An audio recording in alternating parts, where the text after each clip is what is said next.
જિલ્લાઓમાં જે સેન્ટરોમાં લોકો પરેશાન થઈ રહ્યા છે, લોકોની અપાર મુશ્કેલીઓ છે. વલસાડ જેવા જિલ્લામાં તો લોકોએ 60 કિલોમીટર દૂર જવું પડે છે, જ્યાં સેન્ટર આધાર અપડેશનનું હોય અને ડોક્યુમેન્ટ અપડેટ થતા હોય. હવે કલ્પના કરો કે ગ્રામીણ વિસ્તારમાં રહેતો વ્યક્તિ 60 થી 70 કિલોમીટર રિક્ષામાં કે ગાડીમાં કે એન કેન પ્રકારે પહોંચે અને ત્યાં પહોંચી ત્યાં ખબર પડે કે સર્વર તો ઠપ છે, એટલે આપણે આવતીકાલે આવવાનું છે. કલ્પના કરો 120 કિલોમીટર રોજના ને એવા 3-4 દિવસથી લોકો ધક્કા ખાય છે.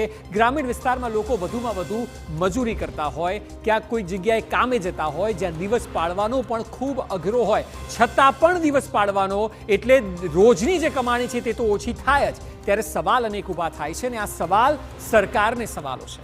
સૌથી પહેલો સવાલ એ છે કે આટલા બધા દિવસોથી લોકો કેમ હેરાન છે, ક્યાં સુધી હેરાન થશે? કારણ કે આપણે નક્કી કરવું પડશે. 3-4 દિવસથી તો લોકો ધક્કા ખાય છે અને કેટલા દિવસ ધક્કા ખાશે?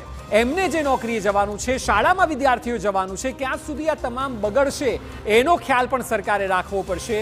સવાલ એ છે કે કેમ જનસેવા કેન્દ્રો પર સર્વર ઠપ થાય છે? આપ ડિજિટલ ભારત, ડિજિટલ ગુજરાતની વાતો કરો છો, શું એ માત્ર પેપર પર છે? એટલા માટે કારણ કે આટલા કિલોમીટર દૂર જવાનું, ત્યાં જઈને વાલીઓને વિદ્યાર્થીઓને ખબર પડે કે આ તો સર્વર ઠપ થઈ ગયું છે, આવતીકાલે આવજો એમ કહીને અધિકારીઓ ઊભા થઈ જાય.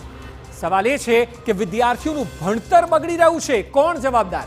જવાબદારી લેશો? કેટલાય દિવસથી તેઓ શાળાએ નથી જઈ શક્યા કારણ કે તેમનું આધાર અપડેટ થવાનું છે, તેમનું KYC કરવાનું છે. આ શિક્ષણ બગડી રહ્યું છે. આપે પ્રશાસને, સિસ્ટમે તેની જવાબદારી લેવી પડશે. સવાલ બીજો એ છે કે જે વિસ્તારોમાં આ થઈ રહ્યું છે ત્યાં અનેક લોકો મજૂરી કરે છે, નોકરી ધંધા કરનારા લોકો પણ છે. ક્યાં સુધી દિવસો પાડવાના? એક દિવસની કિંમત અધિકારીઓ સમજે છે? આપ તો કદાચ એસી કેબિનમાં બેઠા હશો અને ઠંડો પવન ખાતા હશો. આ તડકામાં મજૂરી કરનારા લોકો જો સાંજ પડે ઘરે પોતાની આવક ન લઈ જાય તો ઘરે જમવાનું નથી બનતું, એવા લોકો પણ છે.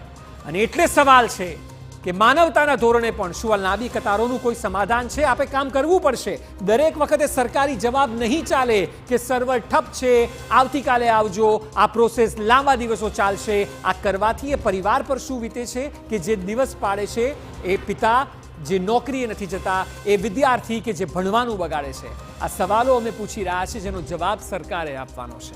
આ લોકોની હેરાનગતિ બંધ થવી જ જોઈએ અને કોઈ પણ સ્થિતિમાં થવી જોઈએ. ડોક્યુમેન્ટ કઢાવવાનું છે, ક્યાં સુધી ધક્કા ખાશે? આપે વિચારવું પડશે.